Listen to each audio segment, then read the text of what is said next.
ఓం సమర్థ సద్గురు శ్రీ సాయినాథ్ మహారాజ్ की జై. ఓం సాయిరామ్. శ్రీ సాయినాథాయ నమః. శ్రీ సాయి సచ్చరిత్రము 51వ అధ్యాయం. సద్గురు సాయి యొక్క గొప్పదనము, ప్రార్థన, ఫలశ్రుతి.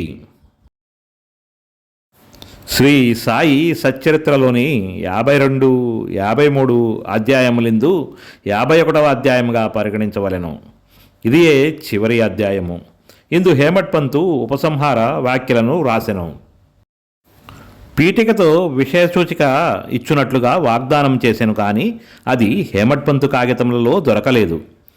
కావున దానిని బాబా యొక్క గొప్ప భక్తుడకు బీవీ దేవు ఠాణావాసి ఉద్యోగమును విరమించిన మమల్తాదారు కూర్చెను. ప్రతి అధ్యాయము ప్రారంభమున దానిలోని అంశములను ఇచ్చుటచే విషయసూచిక అనవసరము, కాబట్టి దానినే తుది పలుకులుగా భావించదము. ఈ అధ్యాయమును సవరించుటకు, ప్రచురించుటకు పంపుసరికి దేవుగారికి ఇది పూర్తిగా వ్రాసి ఉన్నట్లుగా కనపడలేదు. అచటచట చేతివ్రాతను బోల్చుకొనుట కూడా కష్టముగా నుండెను. కానీ అదంతయు నున్నదున్నట్లుగా ప్రచురించవలసి వచ్చెను. అందుచే ముఖ్య విషయములను ఈ దిగువన క్లుప్తముగా చెప్పబడినవి. సద్గురు సాయి యొక్క గొప్పదనము. శ్రీ సాయి సమర్థునకు సాష్టాంగ నమస్కారం చేసి వారి ఆశ్రయమును పొందెదము. వారు జీవ జంతువుల యందును జీవము లేని వస్తువుల యందును వ్యాపించి ఉన్నారు.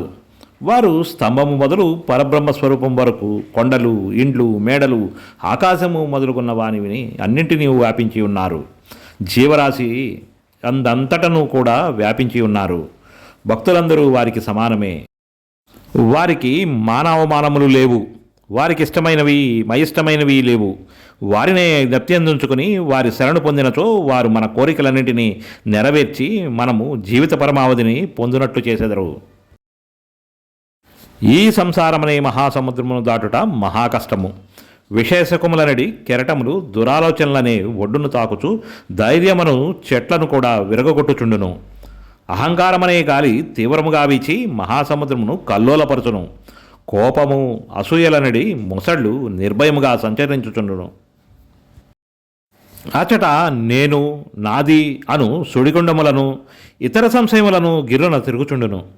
పరనింద, అసూయ, ఓర్వలేనితనము అను చేపలచట ఆడుచుండును. ఈ మహాసముద్రము భయంకరమైనదైనప్పటికీ సాయి సద్గురువు దానిని అగస్తుని వంటివాడు, అనగా నాశనం చేయువారు. సాయి భక్తులకు దానివల్ల భయమేమీ ఉండదు.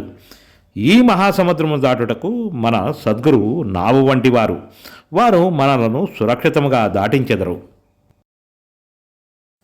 ప్రార్థన. మనమిప్పుడు సాయిబాబాకు సాష్టాంగ నమస్కారం చేసి వారి పాదములు పట్టుకుని సర్వజనుల కొరకు ఈ క్రింది ప్రార్థనను చేసేదము. నా మనస్సు అటు నిటు సంచారం చేయకుండుగాక, నీవు తప్ప మరేమీను కోరకుండుగాక. ఈ సచ్చరిత్రము ప్రతి గృహమందు ఉండుగాక. దీనిని ప్రతినిత్యము పారాయణం చేసేదముగాక. ఎవరైతే దీనిని నిత్యము పారాయణం చేసేదరో వారి ఆపదలు తొలగిపోవుగాక. ఫలశ్రుతి. ఈ గ్రంథమును పారాయణం చేసినచో కలుగు ఫలితమును గూర్చి కొంచెము చెప్పెదము. పవిత్ర గోదావరిలో స్నానం చేసి షిరిడిలో సమాధిని దర్శించి సాయి సచ్చరిత్రమును పారాయణం చేయుటకు ప్రారంభింపుము. నీవిట్లు చేసినచో నీకుండు ముప్పేటల కష్టములు తొలగిపోవును. శ్రీ సాయి కథలను ఆలవోకగా విన్నను ఆధ్యాత్మిక జీవితమునందు శ్రద్ధ కలుగును. ఇంకను ఈ చరిత్రమును ప్రేమతో పారాయణం చేయుచున్నచో నీ పాపముల నీవు నశించును. జనన మరణములనే చక్రము నుండి తప్పించుకొనవలనచో సాయిలీలను చదువుము. వానిని ఎల్లప్పుడూ జ్ఞప్తించుకునుము. వారి పాదములనే ఆశ్రయింపుము. వానినే భక్తితో పూజింపుము. సాయిలీలనే మహాసముద్రంలో మునిగి వానిని ఇతరులకు చెప్పినచో నందు కొత్త సంగతులు గ్రహించగలవు. అవి వినువారిని పాపముల నుండి రక్షించగలవు.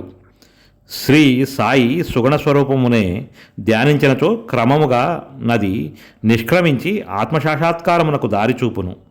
ఆత్మసాక్షాత్కారమును పొందుట బహు కష్టము. కానీ నీవు సాయి సుగుణ స్వరూపం ద్వారా పోయినచో నీ ప్రగతి సులభమగును.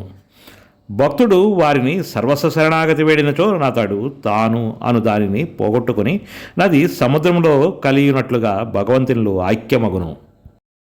మూడింటిలో అనగా జాగ్రత్త, స్వప్న, సుషుప్త వ్యవస్థలలో నేదైన యొక్క వ్యవస్థలో వారి యందు లీనమైనచో సంసార బంధము నుండి తప్పుకొందువు. స్నానము చేసిన పిమ్మట ఎవరు దీనిని భక్తి శ్రద్ధలతోనూ పూర్తి నమ్మకంతోనూ పారాయణం చేసి వారం రోజుల్లో ముగింతురో వారి ఆపదల నీవు నశించగలవు. దీనిని పారాయణం చేసి ధనమును కోరినచో దానిని పొందవచ్చును. వర్తకులు వ్యాపారము వృద్ధియగును. వారి వారి భక్తి నమ్మకములపై ఫలం ఆధారపడి ఉన్నది. ఈ రెండునూ లేనిచో నెట్టి అనుభవము కలగదు.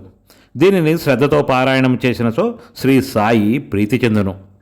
నీ అజ్ఞానమును పేదరికమును నిర్మూలించి నీకు జ్ఞానము, ధనము, ఐశ్వర్యములను నొసంగును.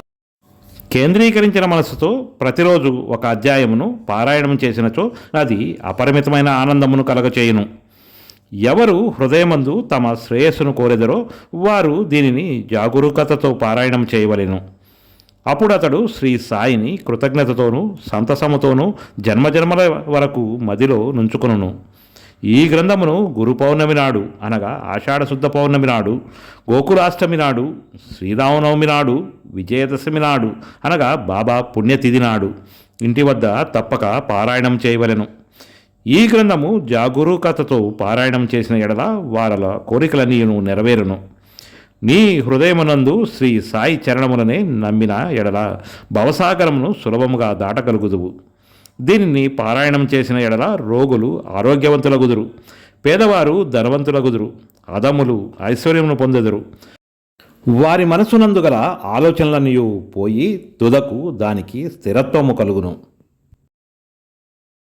ఓ ప్రియమైన భక్తులారా, పాఠకులారా, శ్రోతలారా, మీకు కూడా మేము నమస్కరించి మీకొక మనవి చేయుచున్నాము.